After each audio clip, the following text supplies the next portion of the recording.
بعض اوقات ځینې ولمونه دي هغو نوم هم هېر شي هغو له زه هرکلی وایم د ټولې جامې طرفه چې په خیر راغلو الله هم هر وخت راوله ستړي مه شو خیر راغلو دا د اخرګل قوم طرف نه چې کوم دی ولمونه راورسېدل زوده خان ملک صاحب د اخرګل قوم نه چې کوم دی په خیر راغلو ستړي مه شو الله هم هر وخت راوله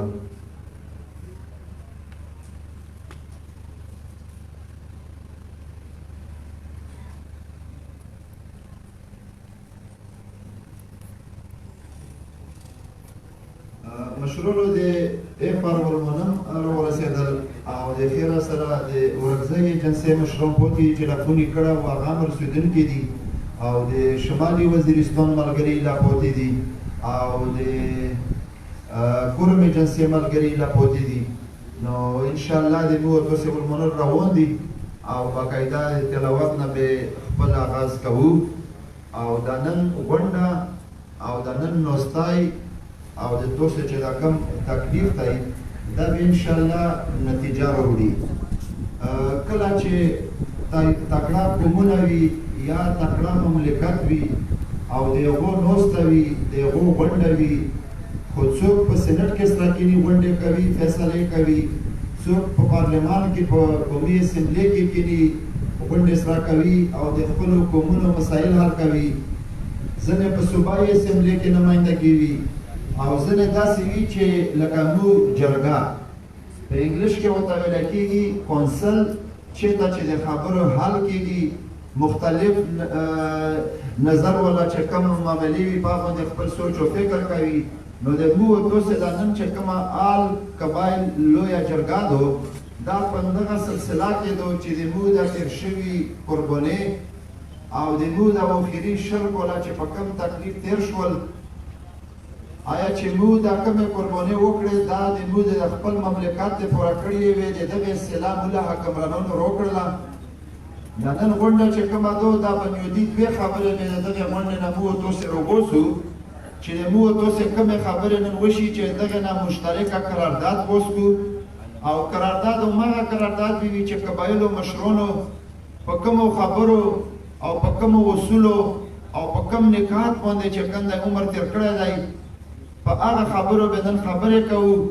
او د آل قبایل لویې جرګې نه به چې کوم دی موږ یوه درانه جرګه راخلو چې که د جنسې په سر باندې 2 کسان شول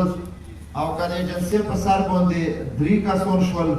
او د افر نه هم چې کوم دی یو کس 2 کسه به د خپلو خوښو په نمایندګي تاسې کسان راکوو هغو به موږ چې کوم دی نومونه لیکو او دغه کسان چې لکه د جنسې نه 3 وي نو چې کله د صدر مملکت سره یا د وزیر اعظم سره یا د هغو خلکو حکمرانانو سره چې د موږ د دغو معاملاتو په باره کې تعلق لري د هغو سره به د موږ تاسې نوستی وي جرګه وي او چې دا کم قرارداد نن پوسټو په دغه قرارداد به ورسره خبرې وي او همدغه مقصد و منزل به مخکې جاري ساري سوتو تر هغه پورې چې تر کومه پورې د پاکستان حکمرانانو له کوم سهولت موجود دی او تر کومه پورې هغه سهولت یې راکړی وي نه تر هغه پورې به د موږ جهاد جاري وي قربانۍ مو وکړلې دا ملک ماویه کوله وساتلو او دا کم وخت چې په دغه ملک تېر شو په د ریجن کې روان دی هغه د مو تاسې د قربانونو پټ نه دی خو دغې قربانۍ سلا ملو څه نه شوله دا په نن وخت کې موږ څه په تکلیف کې یو کلی تاپه قوم په قوم په بادې سره واوښتل د پولې و د پارټي جنګ روان دی د زورور و د کمزوري جنګ روان دی هغه وجه دا ده چې د مو تاسې شریشتې کمزورې شولې د مو تاسې جرګه کمزورې شوله او څه چې د مو د وطن کم بیروکراسي ده دا د مو تاسې بچي دي خو د بده مرغه چې د مو تاسې پاکستاني بچی ادارو له لوړ شي یا پولیس ډپارټمنټ له یا نورو ادارو له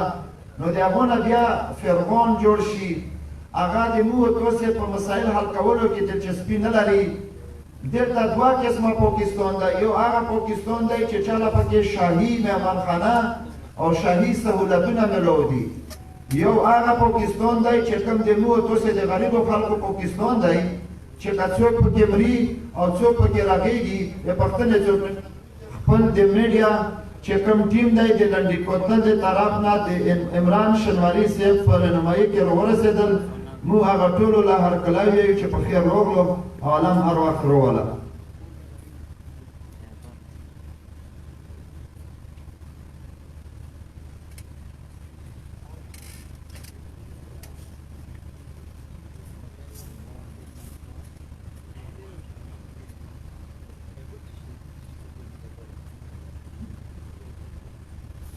د جنوبي وزیرستان هم ملګري رسېدلي دي خو نور